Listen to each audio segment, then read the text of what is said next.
Hello everyone. In this question we have to find equivalent resistance between A point and B point. How can we solve this type problem?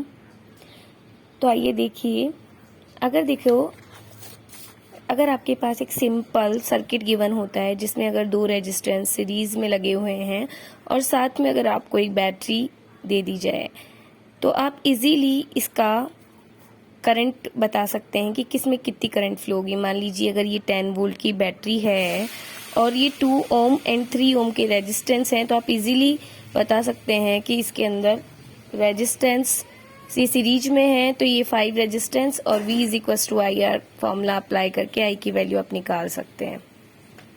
तो यहाँ पर I की value आप easily find out कर लेंगे। 10/5 is equal to 2 ampere. अगर हम इसी के अंदर एक ब्रांच और ऐड कर देते हैं तो क्या आप बता सकते हैं इसके अंदर जो करंट 2 एम्पियर फ्लो हो रही थी, अब क्या इस सर्किट में जो ये ब्रांच ऐड की है जिसका कुछ रेजिस्टेंस है, क्या इसके अंदर करंट डिवाइड होगा या नहीं होगा? तो अगर इस टाइप का सर्किट होता है तो सबसे पहले हमको यह ध्यान होना चाहिए कि करंट हमेशा क्लोज सर्किट के अंदर ही फ्लो होती है, यानी करंट को फ्लो होने के लिए सर्किट को क्लोज होना चाहिए। अगर इस तरह से आर्म अगर हम अटैच कर देते हैं तो इस आर्म का कोई मतलब नहीं होता, यानी इसमें करंट डिवाइड नहीं होगी। अगर ये आर्म इसको अगर हम क्लोज कर देते हैं तो डेफिनेटली करंट डिवाइड होगी। तो इस तरह की प्रॉब्लम को सॉल्व करते टाइम हम ओपन एंड्स को हटा देते हैं। तो देखिए अगर आपके पास ये क्वेश्चन था, इसके अंदर ओपन एंड्स कौन कौन से हैं। एक ये ओपन एंड है, इसको हटा देंगे, ये भी ओपन एंड है, इसको हटा देंगे, ये भी ओपन एंड है, इसको भी हटा देंगे। जितने भी ओपन एंड्स हैं उनको हम हटा देंगे। तो इस तरह से जितने भी ओपन एंड्स थे उनको हम हटा देंगे। लेकिन इन ओपन एंड्स को हटाते वक्त स्टूडेंट्स हम ये ध्यान रखेंगे कि जैसे कई बार बच्चे ये वाला उनको लगता है कि जैसे ये ओपन एंड है तो ये भी ओपन एंड है, नहीं। जहां जिन पॉइंट्स के बीच में हमको इक्विवेलेंट रेजिस्टेंस फाइंड आउट करना है ये वही पॉइंट्स हैं जिनके बीच में एक बैटरी कनेक्टेड है। तो हम A और B वाले रेजिस्टेंस को नहीं हटाएंगे, बाकी सारे ओपन एंड्स को हम हटा देंगे।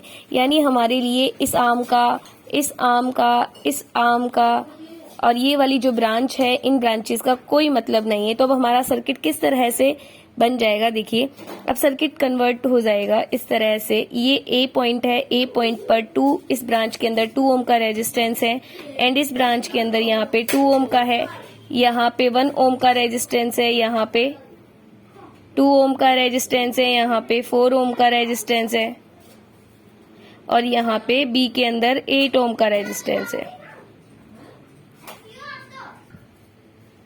अब इस सर्किट में अगर हम देखते हैं ये वाला और ये वाला रेजिस्टेंस सीरीज में है, ये वाला रेजिस्टेंस सीरीज में, हम इसको इस पॉइंट को C और इस पॉइंट को D अगर नाम दे देते हैं तो जब भी रेजिस्टेंस सीरीज में होते हैं तो उनको डायरेक्ट ऐड कर देते हैं, यानी 1 + 2 3 ओम हो जाएगा, यहाँ पे 2 + 4 6 ओम हो जाएगा।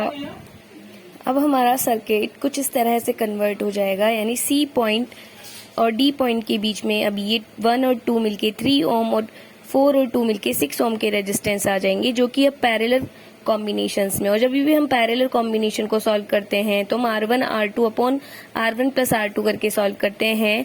तो इसका कॉम्बिनेशन जब हम सॉल्व करेंगे तो हमारे पास, तो इसको सॉल्व करने पर हमारे पास 2 ओम रेजिस्टेंस आता है। तो अब सर्किट कुछ इस तरह से कन्वर्ट हो जाएगा। अब हमारा सर्किट कुछ इस तरह से टर्न हो जाएगा। यहाँ पे जो C और D के बीच का जो इक्विवेलेंट रेजिस्टेंस आया था वो 2 ओम आया और ये वाला A और C के बीच में 2 ओम था और D और B के बीच में 8 ओम था। अब जब हम इनको सॉल्व करते हैं तो ये तीनों रेजिस्टेंस सीरीज में है और जिनको हम डायरेक्ट सम करेंगे तो हमारे पास रिजल्टेंट या equivalent resistance between A and B find out हो